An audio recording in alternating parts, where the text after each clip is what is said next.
Hello friends, we start today's topic under the heading Physics Made Simple. Physics Made Simple number 3. My today's topic is gamma ray scintillation spectrometer. In the last two lectures, we have discussed the interaction of gamma rays with matter. That is how gamma rays interact with matter and gives energy to the matter. In what form? We have seen that by photoelectric effect, by Compton effect, by pair production, gamma ray energy is converted into large number of electrons of some kinetic energies. So these electrons with kinetic energies now can be used to detect gamma rays, to measure the intensity of gamma rays, to measure the energy of the gamma rays. That means to identify the radioactive sources or radioisotopes. Remember, the pair production is very important for gamma rays of high energy because it has threshold of 1.022 MeV, which is twice the rest mass of energy, electron. So that means for detection of gamma ray of high energy, we have to detect electron-positron pair with kinetic energy. For that we design pair spectrometers. In the pair spectrometers, under the magnetic field, we deflect electron-positron in different directions in semicircles and use many gas counters, gas window counter to detect the electron-positron. We deflect by magnetic field. By measuring the magnetic field, etc., the radius, that is the, in coincidence, two counters, in coincidence, we get the momentum of the particle, we get the energy of the particle, and we detect the particles gamma ray by counting the number of positron-electron pairs emitted, and their momentum, energy, etc. can be measured using magnetic field deflection of the electron-positron. So that is out of the subject because it is not available in the most of the laboratories of classes, university, MSc classes. These are the instruments used in some special laboratories for the measurement of high energy gamma rays by pair spectrometers. Generally in the MSc labs or the research labs, we have scintillation spectrometers or we have solid state spectrometers. Germanium, silicon, high purity germanium, lithium drifted germanium, lithium drifted silicon, now mostly high purity germanium, HPGE spectrometers. So I will talk about the first and basic spectrometer which is used in the university laboratories. That is scintillation spectrometer, gamma ray scintillation spectrometer. So gamma ray scintillation spectrometer, before that we must know the scintillation and scintillators. So I have here heading scintillations and then scintillators. So what are scintillations? The general question. Well, scintillations are nothing special but light flashes of very short duration. They are called scintillation. So light flashes of very short duration. This is known as scintillation, means light flashes. Remember, this technique was used by Rutherford group in alpha scattering measurement. You can think, I think it will be difficult to think that how those people in those days where there were no electronic circuits, where there was no development of any electronic circuit, there were no semiconductors, nothing else. What they did, they took radium sources, alpha source, and bombarded the radium source gamma alpha particles on some gold plates, and they measured the scattered alpha particles in different directions. Well, alpha particles scattered in different directions were counted by eyes, naked eyes, that alpha particle falling on some scintillators. That was zinc sulfide activated by silver. So plates of zinc sulfide activated by silver.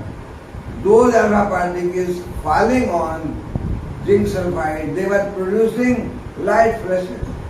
And they were counting by naked eye. So one came, another came, another came, 2, 3, like that. Later on, these experiments were repeated using microscopes. But that time, no microscope also. So, they used direct counting by eyes.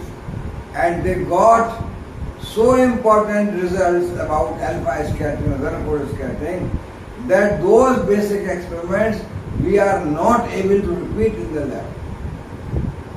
One of my students in MSc tried in the project to design alpha scattering using Rutherford setup, and we could very hardly detect scintillations using microscopes falling on the zinc sulfide plate.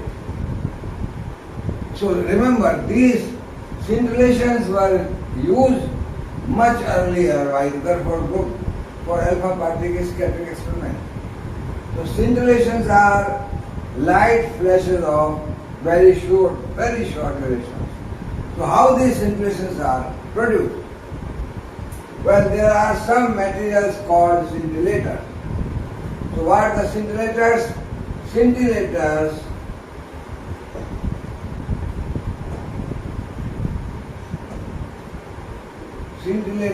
are material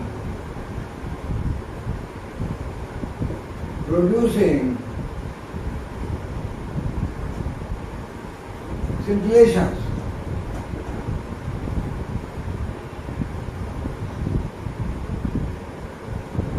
So those materials which produce scintillations, light flashes, by falling radiations, means gamma ray which is converted into energetic electrons. Gamma ray falls on some material and then we get electrons by photoelectric effect, by Compton effect, mostly. Wave production IB because that high energy, and mostly we use electron positron pair spectrometers. So gamma ray is converted into electrons of kinetic energy TE. These electrons move in the materials.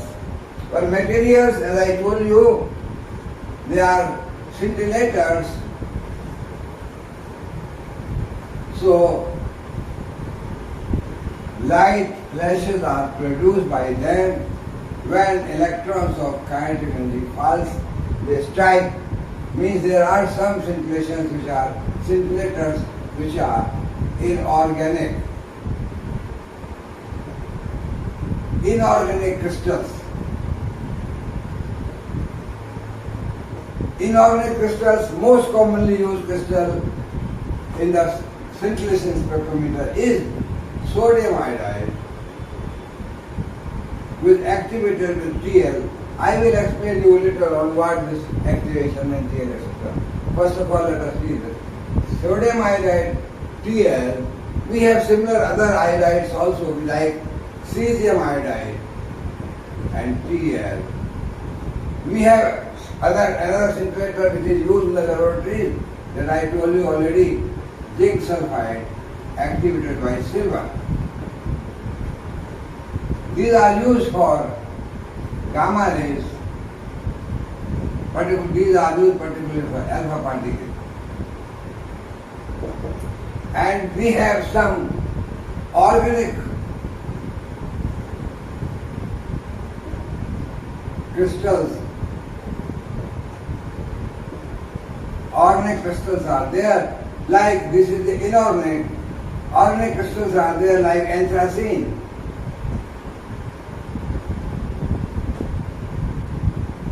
And there are some organic crystals like many plastics. Plastics also they are used as the crystals. There are liquid crystals. There are so many liquid, not liquid crystals, but liquids are there. Some liquids are there which can be used as scintillators.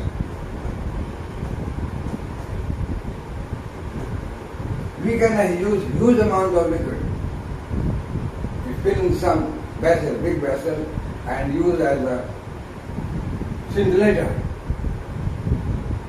These liquid scintillators were used in an experiment, important experiment which was for neutrino detection. So liquids are their scintillators. So these materials, you see, sodium iodide, cesium iodide, etc. What is important in this? The important material in this is the iodine. Iodine is very important. Why? Because iodine may be, I think, Z of iodine is equal to probably 53 like that, 53 or 53 maybe that. So higher the Z, the photoelectric effect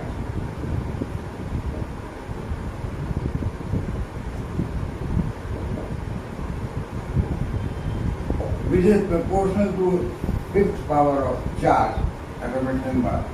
So importance of iodine is there because it has high Z. Sodium is low Z, but iodine has got higher Z. So more interaction, Compton effect depends on Z, proportional. So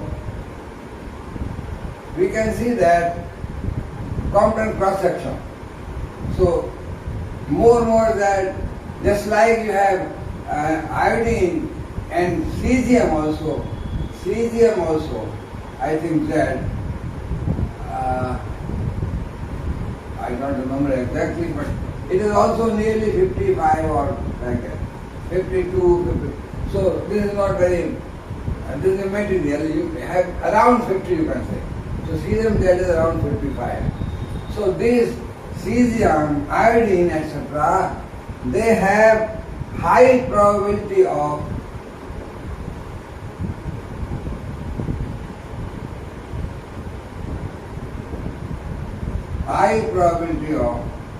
photoelectric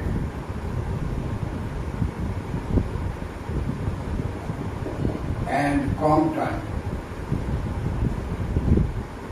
interactions. So higher Z, the cross section for photoelectric effect, cross section for Compton effect, also cross section for pair production proportional to Z square. So pair production also probably. So this is, you see, higher the value of that in the crystal, higher the interaction of gamma ray, and higher larger probability of getting electrons out emitted. And we know that photoelectric effect, we have monoenergetic electron, one electron energy that is connected directly with the gamma ray energy. While Compton effect, we get several electrons of a distribution of energy because they go at different angles. So we have scintillators. So I give example of sodium iodide. In sodium iodide crystal, it is ionic crystal, sodium plus iodine minus. We have at certain distances in the lattice of the crystal, sodium, iodine, sodium, iodine, sodium, iodine. embodied in the crystal structure at certain distances. So, the large interactions, and in place of having single energy levels, we have bands in the crystal because overlapping of energy levels. So, in the crystals like sodium iodide, I take example, we have just like the energy band diagram, you can have say sodium iodide crystal. Energy band diagram, we have valency band, which is mostly filled by the electrons, and we have conduction band,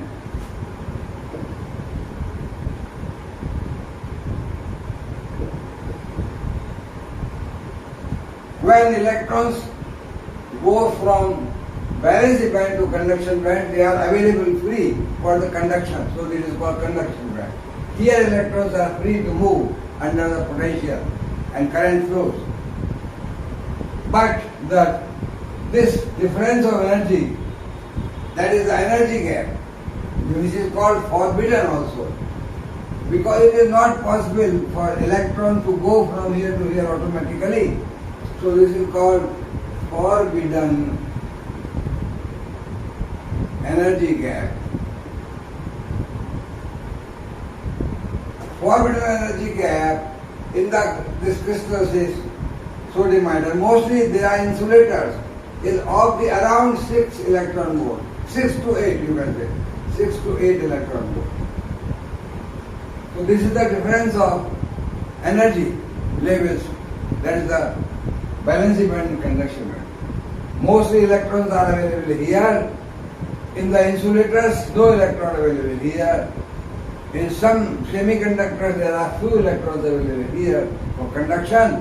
In metals, these overlap because the distance of the forbidden energy gap is almost zero, and conduction band, valency band overlap. So large number of electrons are available for the conduction of current. In the semiconductors, this band decreases, maybe few electron volts, say 2 electron volts or even 1 electron volts, like that. But in the bad conductors or insulators or these sodium iodide like insulators, the band gap is around 6 electron volt. Okay, so what happens? When gamma ray converted by photoelectric effect interaction in the sodium iodide, because this sodium iodide I have given the band energy diagram, but when sodium iodide, we have a crystal of sodium iodide and gamma ray is entering here. It has now photoelectric effect, Compton effect, etc., and we get electrons in all directions of kinetic energy T. So gamma ray converted into sodium iodide, electrons of some kinetic energy inside the crystal sodium iodide, and this energy of electrons now goes with the electrons which are in the valency band, and large number of valency band electrons can go to the conduction band. So these electrons go to the conduction band and we get here free electrons. So energy of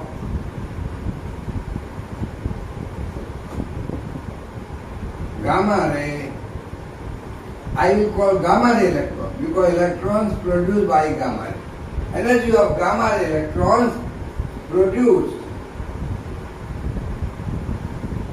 in sodium iodide crystal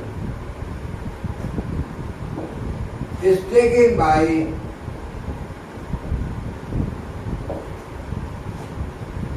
large number of electrons.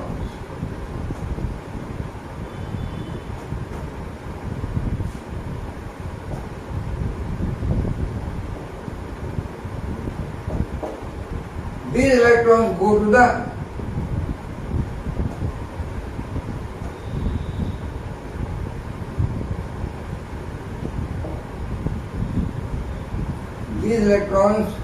the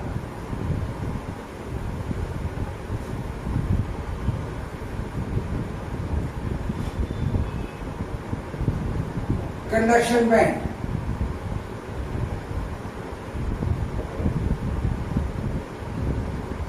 But remember, this is excited state.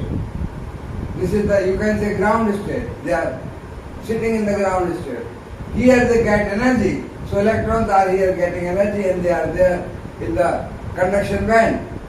But there is no conduction of current, no potential applied, nothing. So what happens? These excited electrons come down by emitting radiation. Excited electrons in conduction band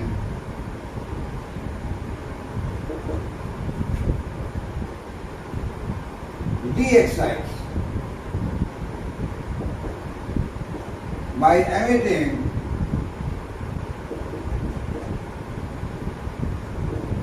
a radiation.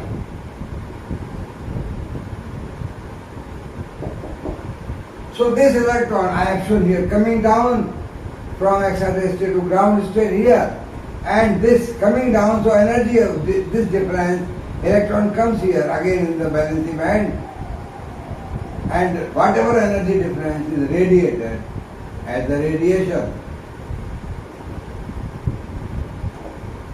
So this radiation emitted by the excitation of electrons from conduction band to valency band. The energy difference is around, say, suppose 6 electron volt. The radiation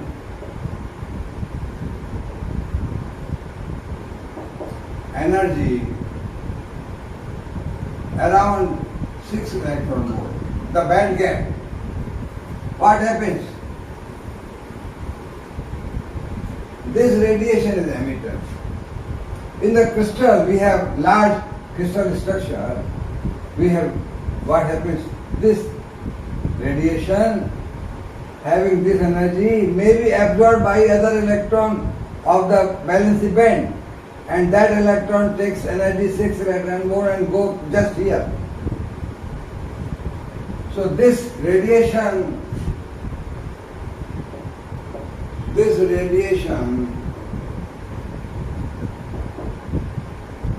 around 6 electron volt. You see, this radiation falls under the ultraviolet light.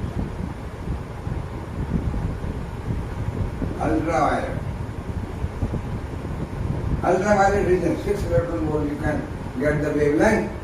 That this is under the region of wavelength, so that it is ultraviolet. So ultraviolet radiation, not visible. Ultraviolet radiation, this radiation 6 electron volt, can be further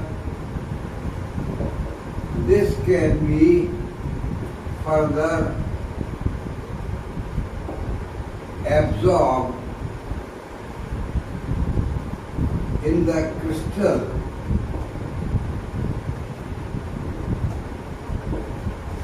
by resonant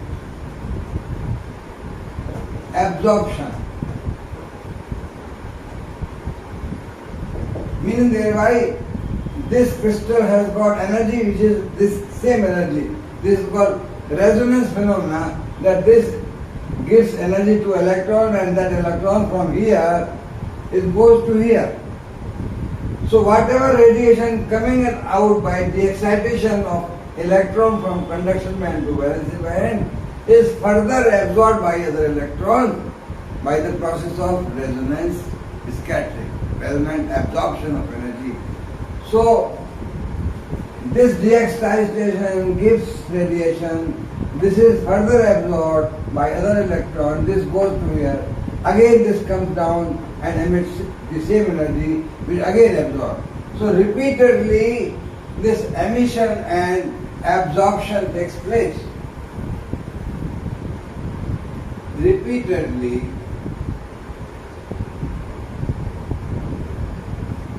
the emission of radiation from de-excitation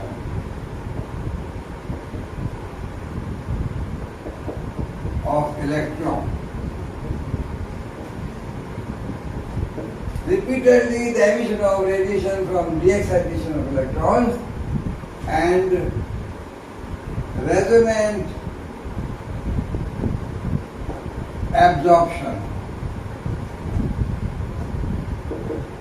of energy of radiation. Repeatedly the emission of radiation from de-excitation of electrons and resonant absorption of radiation takes place. What is the outcome? Outcome is that no radiation is coming out. It is being absorbed in the crystal itself. The outcome is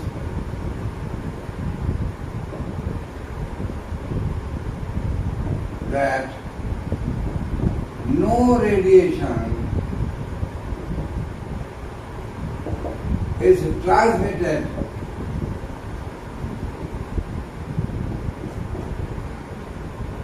from the sodium iodide crystal. In other words, we can say that sodium iodide crystal is opaque, not transparent. It is opaque to its own radiation. Means radiation produced and again absorbed by the electron at the same energy, resonant energy, electron goes here. So this phenomena is in optical region is observed very frequently. It is not observed in the nuclear region. I will explain on one day that important phenomena which gave birth to most violet light. So this resonant absorption of energy, emission, absorption, emission, absorption, emission, absorption. So nothing comes out from the crystal. This crystal is opaque for its own radiation. Radiations produced inside the crystal remains. In crude language, to understand our mind, I can say that sodium iodide crystal eats its own radiation. This is non-scientific language. It eats means it is not allowing it to go. Emit and then absorb. Emit and then absorb. So nothing coming out. So pure sodium iodide crystal. Sodium iodide crystal means pure. Pure sodium iodide crystal is opaque to its own radiation. This energy absorbed and nothing comes out. And because it is absorbed energy, excited, de-excited, excited, de-excited, this resonant absorption of energy continuously goes on.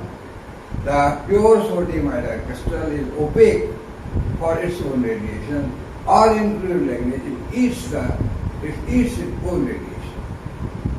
यानी crystal radiation को खा जाता है, बाहर हो जाता ही नहीं है. तो फिर क्रिस्टल बेकार रहा. So this sodium iodide crystal is then now useless. Yeah, this is useless really because this radiation is also ultraviolet. So this is also useless. The energy is such that it is ultraviolet.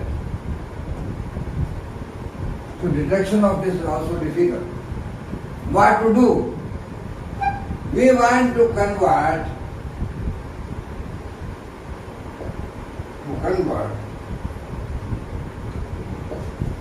sodium iodide crystal into transparent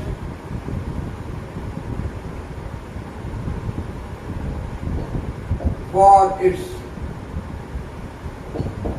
own radiation.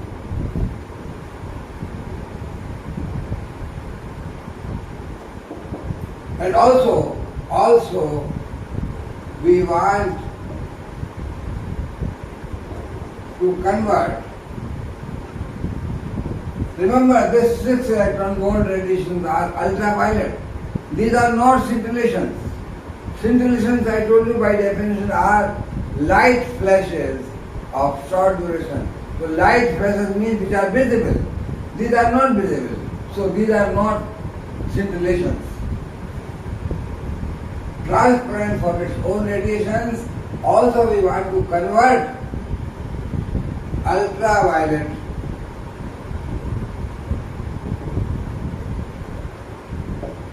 radiations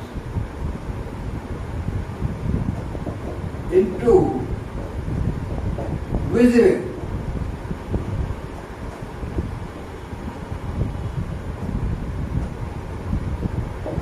So our aim is now to do something so that this sodium iodide crystal, which is useless at this time, it is not allowing any radiation to come out, to make it useful, so that we get radiations out and also they are visible, means scintillations. So pure sodium iodide, pure cesium iodide, pure zinc sulfide, all these crystals are opaque for radiations. They are not useful. What is done? The process is called activation. So we add activators, activation and activators. So what we have? Sodium iodide. We introduce, when we grow the crystal, we introduce a small impurity of Tl here, thallium. Cesium iodide, zinc sulfide, silver is the impurity. So a small, very small.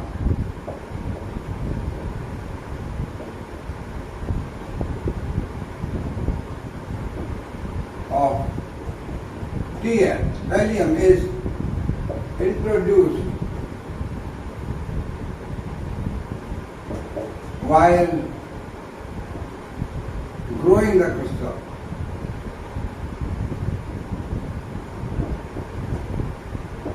When we grow crystal, when we make crystal, sodium iodide, say, at that time a small amount, so a small amount of activator, that is the Tl, is added, a very small amount of in the crystal. When we are growing the crystal, we add a small impurity of Tl.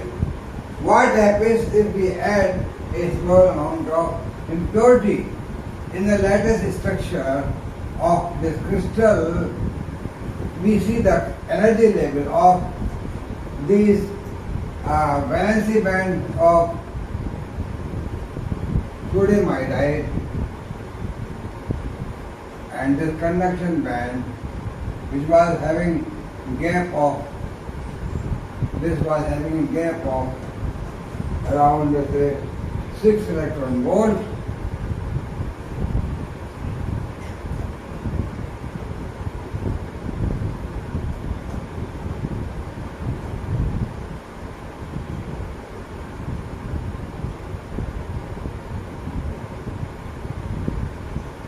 This was around 6 electron volt earlier. Now we add this, and the energy level of Tl, they are somewhere in between the conduction band and valency band of sodium iodide. So these are the impurity Tl energy levels. It means here,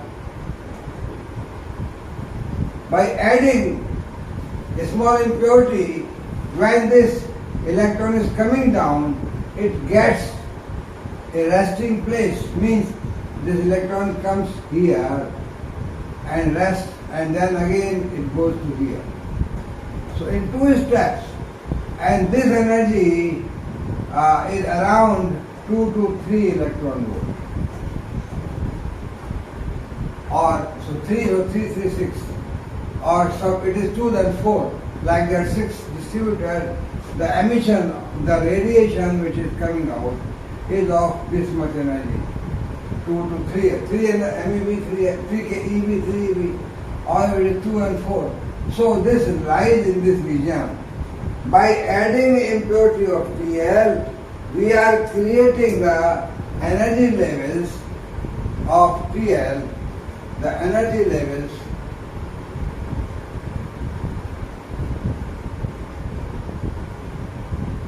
of TL gives a resting place for de-exciting electrons.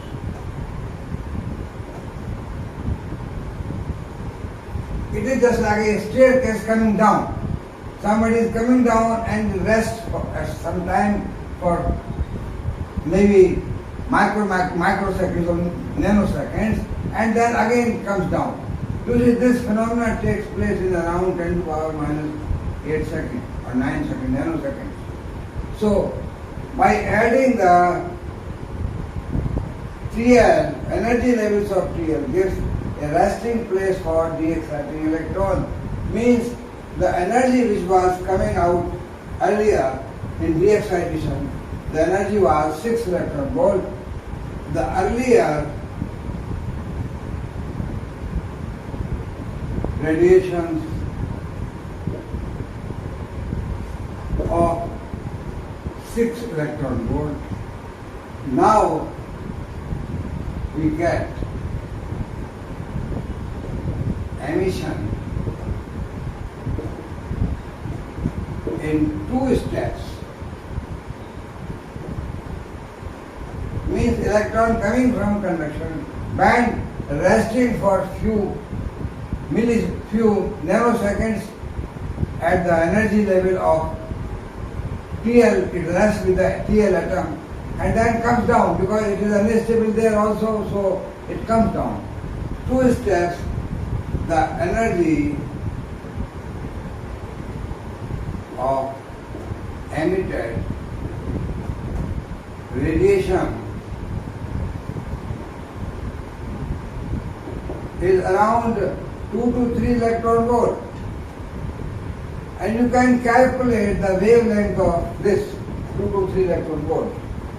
2 to 3 electron volt, not 2.3, 2 to 3 electron volt, and this 3 electron volt or 2.5 electron volt, these radiations fall in the visible medium.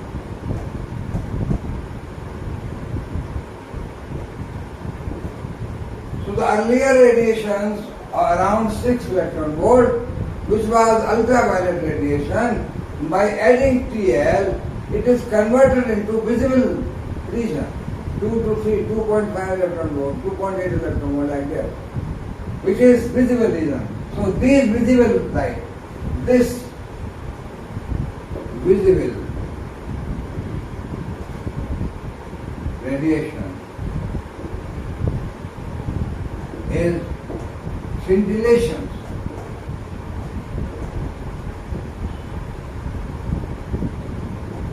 Now the sodium iodide having a small impurity, if you add large impurity, well, this will be large number of years. So then maybe they may rest, it may be at a stable state and electron may not come. So only few centers, so a small impurity and adding TL, Z is less than iodine. So more TL will have then less photoelectric effect, etc. So impurities are added, and now this is known as why this TL is called activator.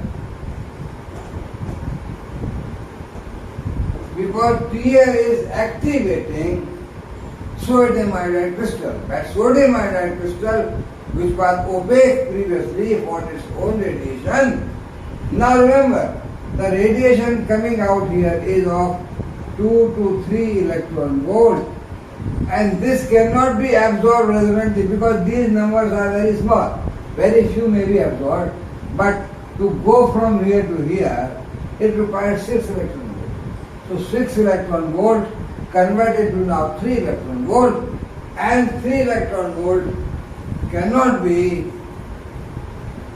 resonantly absorbed. These scintillations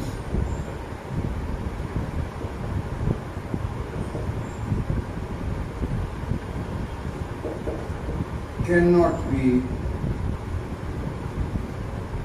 absorbed by resonance scattering, because energy 2 to 3 electron volt we require for resonant absorption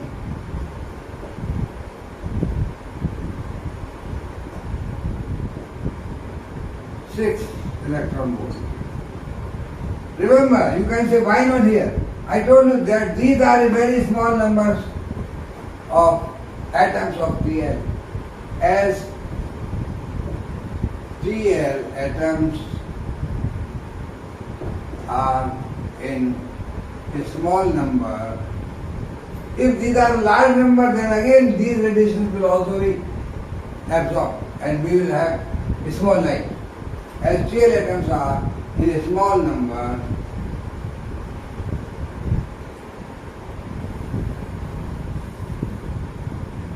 scintillations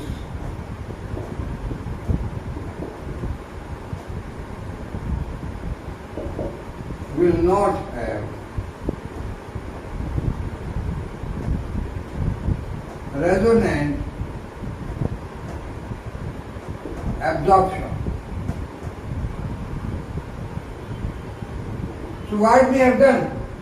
By introducing a small amount of TL, which is known as activator, we have converted a dead sodium iodide, the opaque sodium iodide crystal, into an activator which is now producing scintillation, and outside we are getting light flashes. So what we did now, sodium iodide TL is giving out scintillations, because scintillations are light flashes of very, very short duration. Just this optical light comes out. So what we get? The gamma ray energy, which is converted to large number of electrons, kinetic energy, that kinetic energy is now absorbed by the balancing band electrons while coming down from conduction band. They rest. Some of them may come directly also. So that will be lost. You can say no, it is not 100%. There will be efficiency of this. So that is why this is not maybe 30% like that. So we have converted the ultraviolet radiation into visible radiation. So that is why now sodium iodide TL is giving out scintillations. So this becomes now a scintillator. So scintillators are not the pure crystals, but added some small impurities to make them scintillator. They are opaque crystals. So that way, what we have now? We have now the story tells us that we have gamma ray, we got energetic electrons, we get now after this scintillation.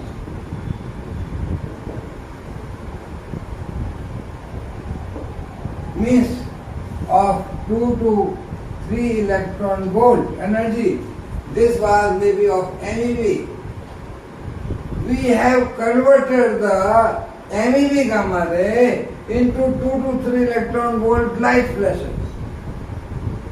This is the story. You must remember in your mind to understand step by step that gamma ray coming from radioactive source of nature is converted by some process which I have explained to you into 2 to 3 electron volt, light flashes. Remember that the sodium iodide crystal is say sodium iodide crystal like this is here, suppose sodium iodide here. We have this crystal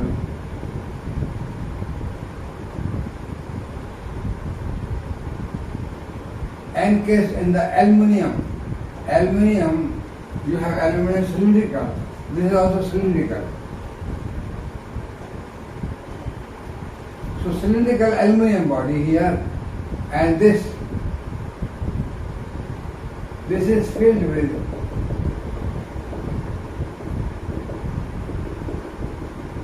this is aluminium case. Aluminium case here, this is now in some thickness of magnesium oxide. We fill this magnesium oxide. This is good reflector of light. So, reflector of light. And this is sodium iodide is hygroscopic.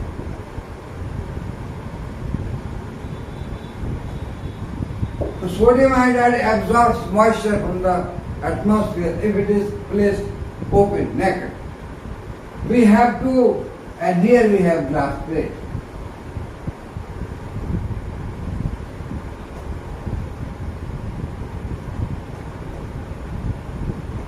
So from here we are getting scintillations. All other side they go, but they are reflected because we have reflector. This magnesium oxide is good reflector. So scintillations going in other directions, they are reflected back. They are reflected back, and all scintillations, they cannot go out. They go only in one direction, which we have a glass plate from through this. So sodium iodide, this is called sodium iodide crystal is having, it is hermetically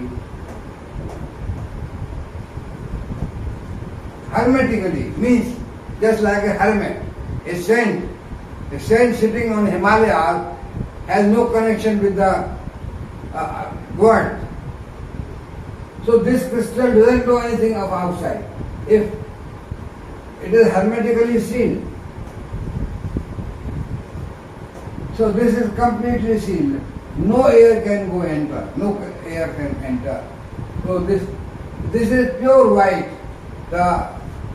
This is pure white crystal.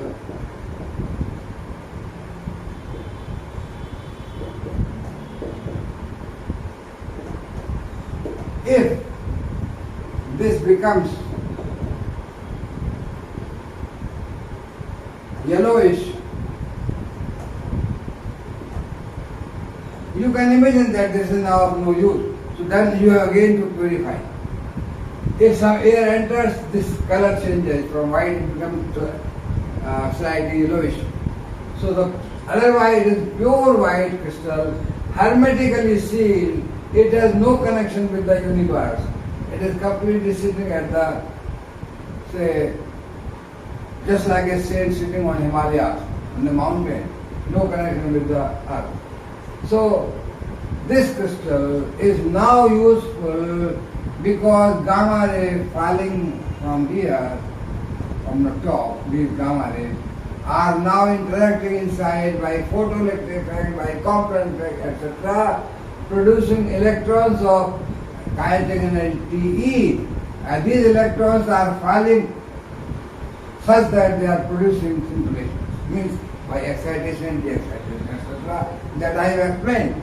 So gamma ray converted into visible light, that is scintillations, using sodium iodide, hermetically sealed crystal having MgO reflectors. This is the gamma ray scintillation.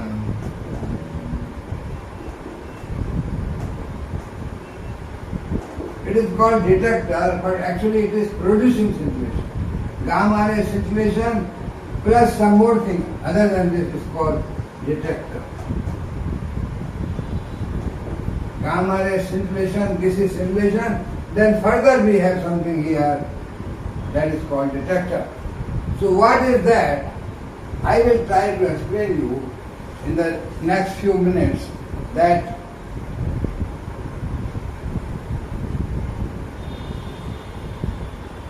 we have a block diagram of gamma ray spectrometer. We can have, say, block. By block, I will explain block by block. Block diagram of gamma ray scintillation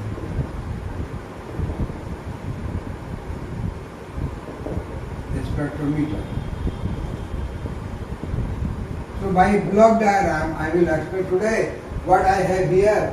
I have here a sodium iodide.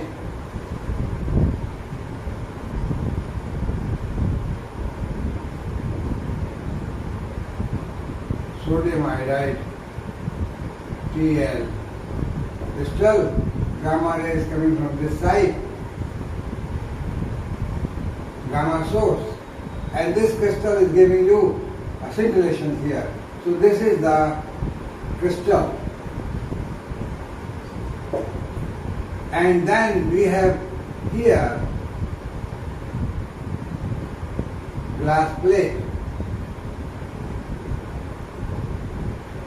Then here we have a unit which I will explain you later on.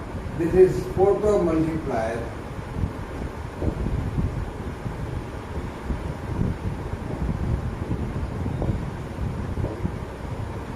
Tube. I will explain in detail in the next lecture.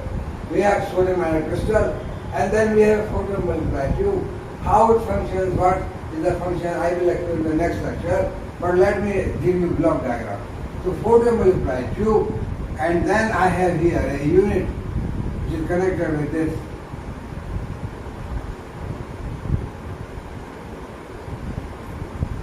This unit is called as pre-amplifier. It is not amplifier, it is pre-amplifier. And then this is connected with another unit known as the linear amplifier. And this is connected to a unit which is known as pulse discriminator.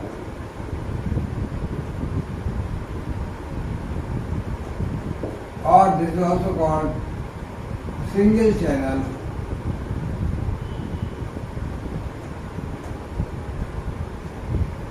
analyzer. Then we have electronic unit, a counting unit, which used to be called a scaler. That is the counting unit.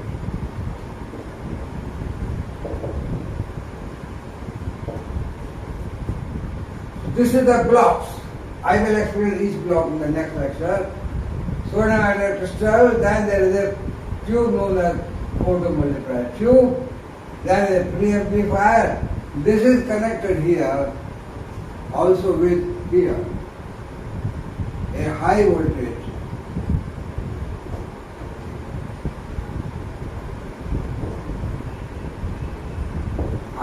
unit from a power supply plus high voltage, maybe around 500 to 2000 DC volt plus.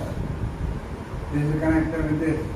And all these units, pre-amplifier, linear amplifier, pulse discriminator, scalars, all these are connected, all these are connected, all these are connected, all these are connected to a low voltage unit, like plus 12, plus 30, minus 12, minus 30. This is low voltage power supply. So the high voltage unit, this is low voltage unit. low voltage unit. This is connected. So we need two power supplies. Two power supplies.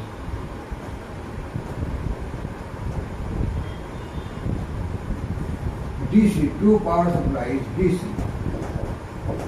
That is plus 500 to 2000 volt and plus 12 plus 30 minus 12 minus 30 and 6 also sometimes plus 6 minus, that is the low voltage. Low voltage supply. So we have high voltage supply, we have low voltage unit supply, we have preamplifier, linear amplifier, pulse discriminator, scalar. And this is the main story. We have gamma source here. This gamma going here. So by this unit, which is known as, this whole unit is known as scintillation spectrometer. So scintillation spectrometer is a unit made of so many units. Sodium iodide crystal, we have photomultiplier tube, we have preamplifier, we have linear amplifier, we have pulse discriminator, we have scalar. Or nowadays, all these units are after amplifier. We remove all this and after amplifier directly we connect it to a unit called as MCA. That is connected with the ADC, digital converter, analog digital converter, and this is called multi-channel.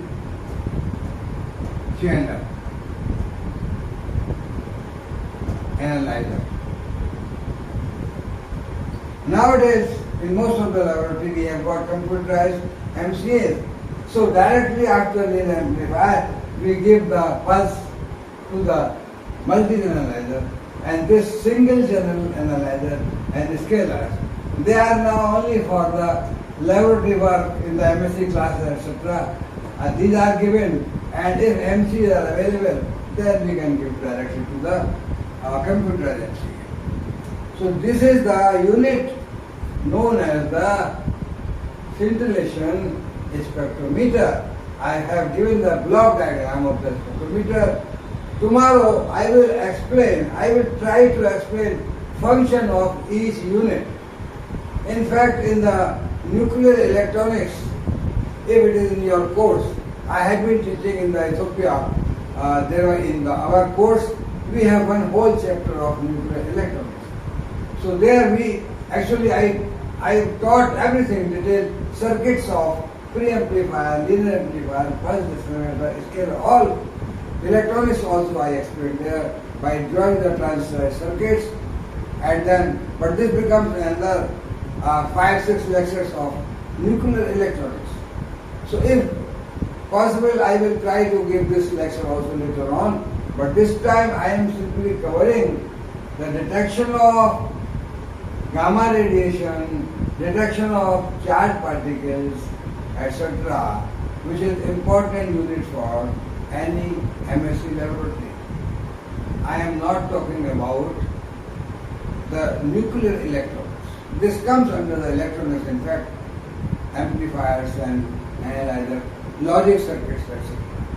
So today, my dear friends, I want to stop at this place, and maybe tomorrow I will try to explain you details of all these units. So thank you very much for listening me.